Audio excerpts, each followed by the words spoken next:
నమస్కారం కృష్ణారావు గారు. ఐవైఆర్ టాక్స్కి పునఃస్వాగతం. ఇప్పుడు దేశాన్నంతా గత 2-3 రోజులుగా బాగా కురుగుతున్నటువంటి ఒక చర్చనీయాంశం ఏంటంటే ఈ నీట్ పేపర్ లీకు, దానివలన ఈ cockroach party, opposition parties advantage తీసుకోవడం దీనికి అంతా చేసింది. పార్లమెంట్ సమావేశాలు కూడా మరి మొదలైన తర్వాత దీని మీద చాలా రసబస జరిగింది. అయితే దీనికి ఫైనల్గా మనం చేయాల్సింది ఏమిటి, ఫ్యూచర్లో ఏం జాగ్రత్త తీసుకోవాలనేది చాలా ఇంపార్టెంట్. జరిగిపోయింది, మళ్ళీ నీట్ కండక్ట్ చేశారు, వచ్చాయి, అందరూ హ్యాపీగానే ఉన్నారు. దీనికి ప్రైమ్ మినిస్టర్ మోడీ గారు చాలా సహేతుకంగా పార్లమెంటు వేదికగా పుచ్చుకుని ఇట్లాంటి దాన్ని మనం కంప్లీట్గా పునరావృతం కాకుండా కావాలంటే ఈ పనిష్మెంట్స్ ఏ విధంగా ఇది చేయాలి అని చెప్పేసి ఆల్రెడీ ఆయన మరి ఎడ్యుకేషన్ దాంట్లో ఉండేటువంటి సెక్రటరీని వాళ్ళని మాత్రము, తర్వాత ఎవరెవరైతే దీంట్లో దోషులుగా పడ్డారో వాళ్ళని ఈవెన్ ఏ విధమైనటువంటి అంటే వాళ్ళ మీద క్రిమినల్ అండ్ మిగిలిన చర్యలు తీసుకోవాలో వాటి మీద ఒక ఇది చేశారు. సో ఇదంటే మనం చూసుకునేది, ఇది కేంద్ర ప్రభుత్వం ఆధీనంలో ఉండే నీట్ పేపర్ లీక్ కాదు. ఇదివరలో కూడాను ఈ లీకులు చాలా జరిగాయి. ఈవెన్ తెలంగాణలో కూడాను మనకి ఈ పబ్లిక్ సర్వీస్ ఎగ్జామినేషన్స్లోనూ, ఎందుకంటే ఎక్కడైతే హ్యూమన్ ఎలిమెంట్ ఉంటుందో ఇట్లాంటి తప్పులు జరగడానికి ఆస్కారం చాలా ఎక్కువగా ఉంటుంది. ఇప్పుడు పార్లమెంట్ తీసుకునే చర్యల వలన వీటిని కేంద్ర ప్రభుత్వంలోను రాష్ట్ర ప్రభుత్వం ఆధ్వర్యంలో జరిగేటువంటి ఈ కాంపిటేటివ్ ఎగ్జామినేషన్స్, ఎంట్రన్స్ ఎగ్జామినేషన్స్ వీటిని అరికట్టడానికి అవకాశం ఉందా, ఏ విధమైన సహేతుకమైనటువంటి జాగ్రత్తలు తీసుకోవాలి అనే దాని మీద చిన్న వివరణ ఇవ్వగలరా? ఐ థింక్ ప్రభుత్వం ఓవర్ రియాక్ట్ అవుతున్నది. నన్ను అడిగితే కరెక్ట్గా పోవటం కాదు ఇది. మేబీ ప్రస్తుతానికి ఈ ఎడ్యుకేషన్ను ఫేస్ చేయటం కోసంగా చేసిన చర్య అయితే అది వేరే విషయం. ఎందుకనంటే ప్రాబ్లము పనిష్మెంట్ను కఠినతరం చేయటం వలన సాల్వ్ కాదు. పనిష్మెంట్ను కఠినతరం చేయటం వల్ల ఈయనకు వచ్చే ప్రాబ్లం ఏంటంటే, రేపు ఎగ్జామ్స్ వింగ్ ఆఫ్ నీటు అవి ఆర్గనైజ్ చేసే చోట నీకు మనుషులు దొరకరు. ఇప్పుడు 10 ఏళ్ళు 20 ఏళ్ళు నువ్వు తీసుకుపోయి జైల్లో పడేస్తావంటే ఎవరు ఆ రిస్క్ తీసుకొని అక్కడ వర్క్ చేస్తారు? ఇట్ కెన్ ప్రాబ్లం ఎక్కడనో రావచ్చు, ఎవరి ద్వారానో రావచ్చు, చివరికి ఎవరిని ఫిక్స్ చేస్తారో కూడా తెలియదు వీటన్నిటిలో ఇన్వెస్టిగేటింగ్ ఏజెన్సీస్. సో ప్రాబ్లంకు సొల్యూషను పనిష్మెంట్ను పెంచటం వలన కాదు.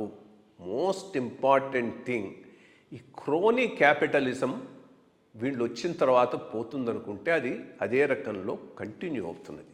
దాని మీద దృష్టి పెట్టాలి. ఎట్లా మనకు కావాల్సిన వాడికి కాంట్రాక్ట్ ఇవ్వటం, ఈ ఎగ్జామ్స్ నిర్వహించేటటువంటివి, వాటిల్లో ఈ కోచింగ్ సెంటర్స్ వెనక నుంచి జాయిన్ కావటం, ప్రభుత్వంలో చిత్తశుద్ధుండి మినిస్టరు, సెక్రటరీ, కన్సర్న్ ఆఫీసర్లు దీంట్లో ఇన్వాల్వ్మెంట్ లేకుండా పోతే ఇంత పెద్ద ఎత్తున లీక్ అయ్యేటటువంటి అవకాశం లేదు. వాళ్ళు ఉన్నారంటే అది చెక్ చేసుకోవాల్సినటువంటి బాధ్యత ప్రభుత్వం మీద ఉంది. ఆఫ్టర్ ఆల్ ఇవన్నీ రాష్ట్ర స్థాయిలో జరుగుతూ ఉండేటటువంటి ఎగ్జామ్స్, వీటన్నిటిని తీసి సెంట్రలైజ్ చేశారు. సెంట్రలైజ్ చేసిన తర్వాత సరిగ్గా నిర్వహించాల్సిన బాధ్యత కూడా మీది కదా. ఆ బాధ్యతను నిర్వహించలేనప్పుడు మరి మళ్ళా జరుగుతుందనేటటువంటి అనుమానం ఏమాత్రం ఉన్నా నన్ను అడిగితే ఇది డిజాల్వ్ చేసేసి స్టేట్స్కి ఇచ్చేయండి. అట్లీస్ట్ ఎక్కడైనా లీక్ అయినా కానీ ఇది లోకలైజ్డ్ ప్రాబ్లం అవుతుంది, నేషనల్ ప్రాబ్లం కాదు. అది ఒక సొల్యూషన్ కింద కూడా ఆలోచించుకోవచ్చు. రెండోది, ట్రాన్స్పరెంట్గా ఇప్పుడు మరి యూపీఎస్సీ ఎగ్జామ్ పేపర్ ఎందుకు ఇన్నాళ్లకు లీక్ కాలేదు? ఇన్ని సంవత్సరాలుగా చేస్తున్నారు. వాళ్ళు ఒక లెవెల్ ఆఫ్ కాన్ఫిడెన్స్ని బిల్డప్ చేయగలిగారు కదా, మరి నీట్లో ఎందుకు చేయలేకపోతూ ఉన్నారు? ఎందుకు ఇటువంటి వాళ్ళకందరికీ దాంట్లో అవకాశాలు వచ్చాయి?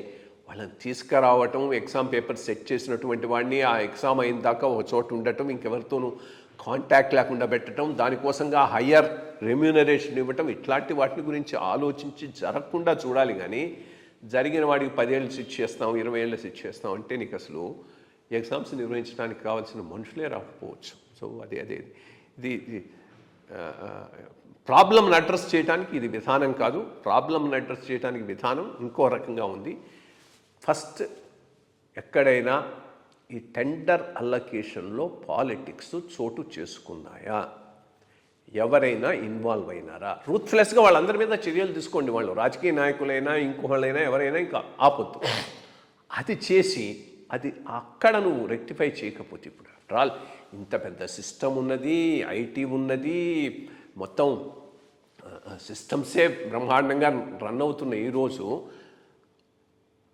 నేను ఎగ్జామ్ నడపలేకపోతే లీక్ అయితే వారికి 10 ఏళ్ళు శిక్ష చేస్తామంటే అది ఆన్సర్ కాదు. ఐ థింక్ ఇంకో సైడ్ నుంచి దీన్ని నరుక్కొని రావాల్సిన అవసరం అయితే ఉన్నది. అది మీరు చెప్పినట్టు జాగ్రత్త అయితే తీసుకోవాల్సింది. ఇన్ఫ్యాక్ట్ మీరు చెప్పింది నాకు ఒకటి స్ఫూర్తి వస్తుంది.